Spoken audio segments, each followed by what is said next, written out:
slow.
Welcome to my series of videos of analysis of Chopin's music, Chopin's posthumous works.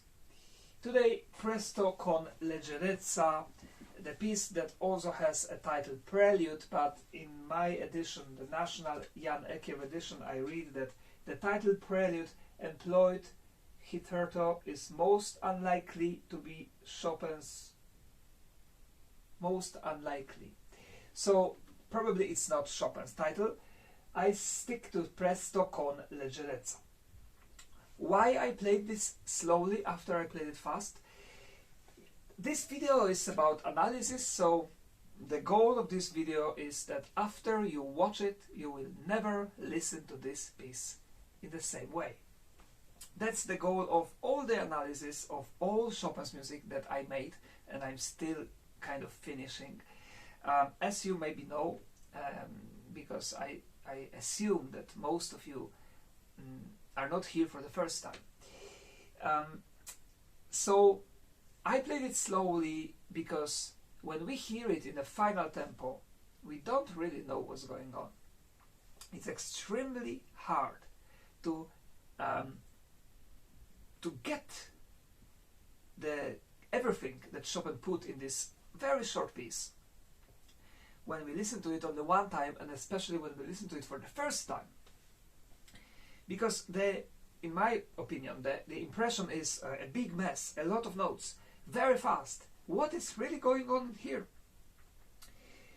There are some melodies that if a pianist is trying to bring out, it can be it can be joyful for us to listen, but it's just a light, easy piece about nothing. That's what I think we can have the impression. That's what kind of impression we can have. But you know, this piece is a masterpiece in miniature. Have you ever been to this? We have this cities in miniature or Europe in miniature. I've been there. I think in Italy. I visited the Europe in miniature. If I don't know if I pronounce this correctly, but hopefully you know what I mean.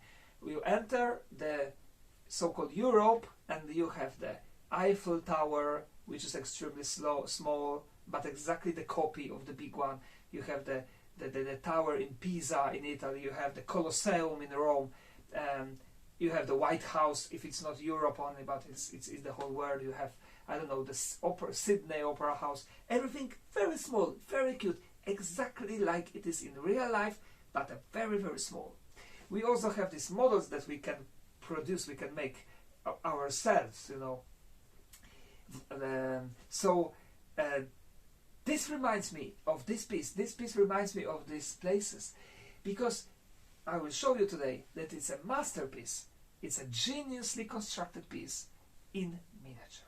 And Chopin has a lot of sense of humor in this piece as well. When I started to learn it and play it, and I was thinking about the analysis and what is this, I immediately had the impression that this piece was probably written for some musician, and I was correct. I didn't know that, I promise you. There is a dedication of this piece, à mon ami P. Wolf, Pierre-Étienne Wolf. I didn't know the guy, so I checked it up. There is not so many information that we can find about this man on the internet.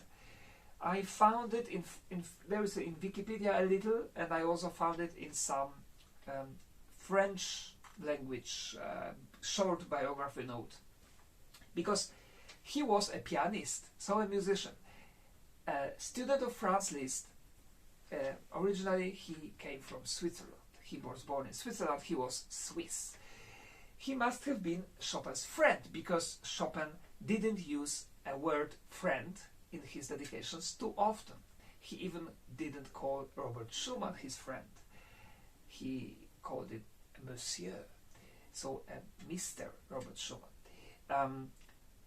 So we can be sure if Chopin wrote this piece for him, and if he wrote à mon ami, he gave him as a gift, then this friendship must have been close. It's a very interesting theme, and if you are interested in history, you can dig in, you can maybe write down under this video if you have some more information. Maybe you are from Switzerland, maybe you know something more about Pierre-Étienne Wolf, that I don't know. That will be very enriching for all of us here if you write it down here. I would myself love to know. But one thing for sure, it has to be a good pianist, because this piece is not easy to play. And maybe also a composer, because all the pianists from that time were composers. Pierre Wolf ended up as a professor of piano in the Geneva Conservatory of Music. And this piece was never performed or played or published, of course, until 1919. Yes, seriously, when it was performed for the first time in public and kind of rediscovered. It stayed in the private collection of one of the family members of Pierre Wolf's student. So Pierre Wolf probably gave it to some of his students. The student had it at home. Nobody knew what is this. Maybe they knew, maybe they didn't know that it's Chopin. We don't know exactly. But this all is very, very interesting and fascinating. At least for me. I hope for you as well. But okay, let's come back to this analysis. As I told you, I want to show you the beauty and the genius of how Chopin constructed this piece and why this is so amazing. Chopin is in a kind of showing in about 30 seconds of music. He's showing Mr. Wolf how to compose a perfect piece of music. So, first we have introduction, of course, in a miniature.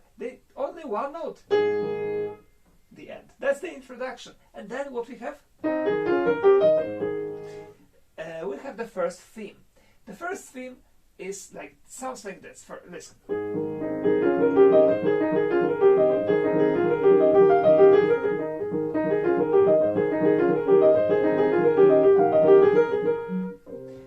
So if you have a good ear, you could hear that something is repeated 2 times.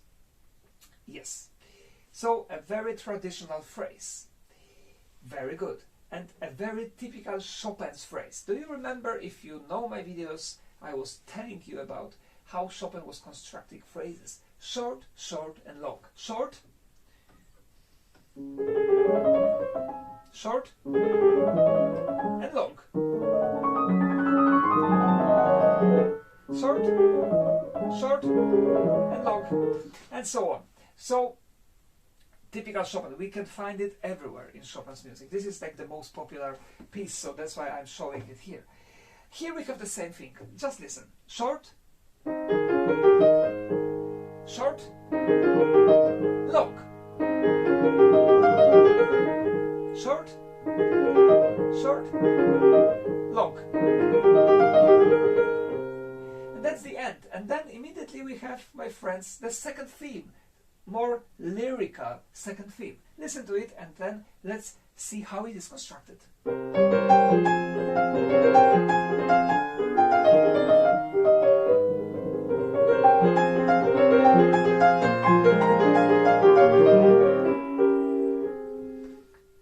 Easy. The same way, but a little different. Chopin is showing us a little different way of composing the phrase, or the whole musical period. So, the same kind of phrasing, short, short, long, short, repeated, short, and long, answer. Short, repeated, and now the ending is different, also long. Once again. So, short, short, long, and then repeated the same beginning, and the ending is different. Listen once again. Answer. The same thing, and the ending is different.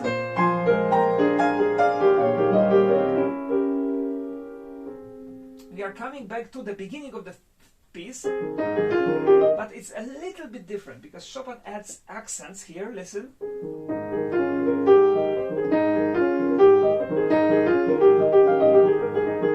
So he brings out the melody here. This is another fantastic thing. In such a short piece, he is writing a variation, a little variation. But what is this? Is this the part A? It seems to be. But what happens next shows us that it's actually a development section. Now what happens here is genius. Chopin is, by making a lot of absolutely extraordinary modulations, is reaching a huge climax, forte fortissimo. Forte fortissimo here. In such a short piece. So we are reaching a climax, like in a very good piece of music we have the moment of a great climax in scherzos, in ballads, in sonatas, and in etudes, in preludes. We have this in most of the pieces. We are approaching it somewhere in the middle, a little later than in the middle we have the climax of the piece, and then everything resolves, and that's a great story, great piece of music. About these modulations, I'm not talking here because this video is not a harmonic analysis. But if you are a musician and you are interested, I strongly recommend you, because that's what happens here.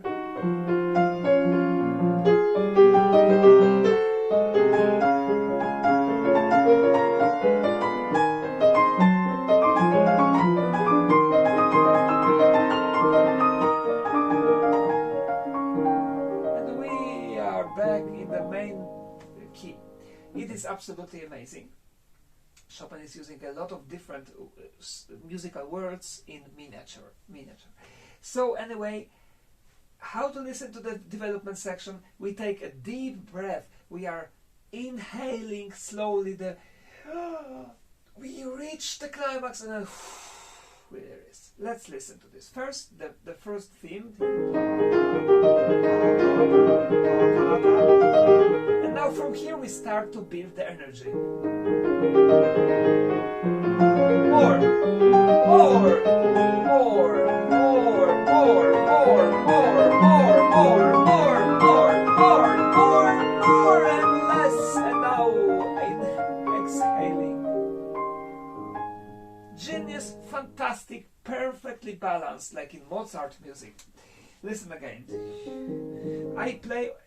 I start from this building up, okay? And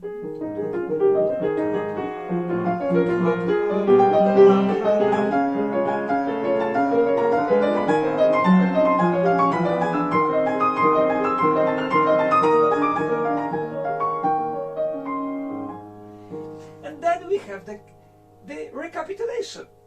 Recapitulation, like in sonata. Listen.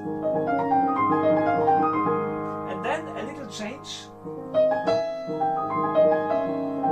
A false note, a wrong note here. And then the coda.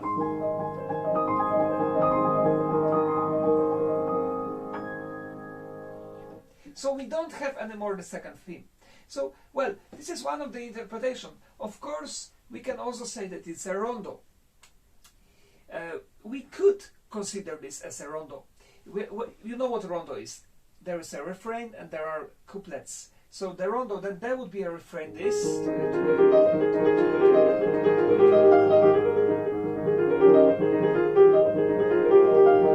Then the couplet.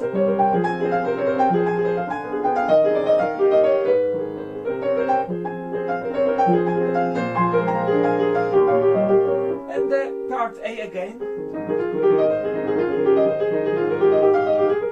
But from here, couplet.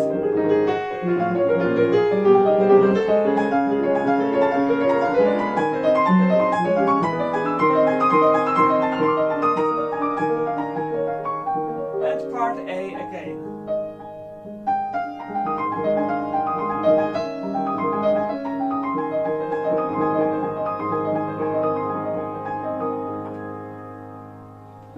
But I don't like this rondo idea, must say. It's not convincing for me. I think this big climax that Chopin is making here is making the piece a kind of story, and in a kind of sonata form in a way. But that's not very important for us listeners. We just enjoy this piece. I hope now when you listen to the whole piece in the interpretations of pianists, different pianists, this will be a challenge for your ears and your brain, how fast you can recognize these little parts in the miniature.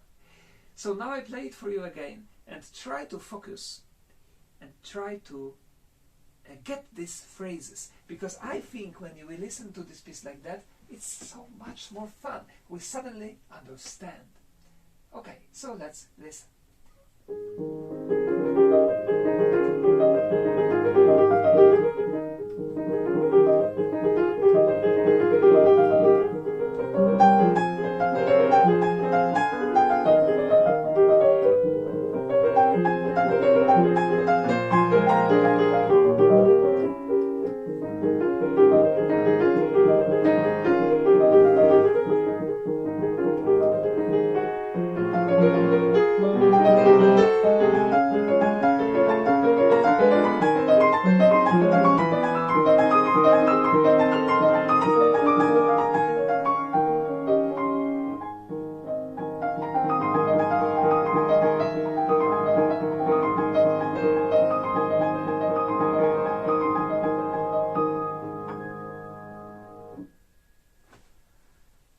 Thank you very much. It's a very short piece, but in my opinion, fantastically written.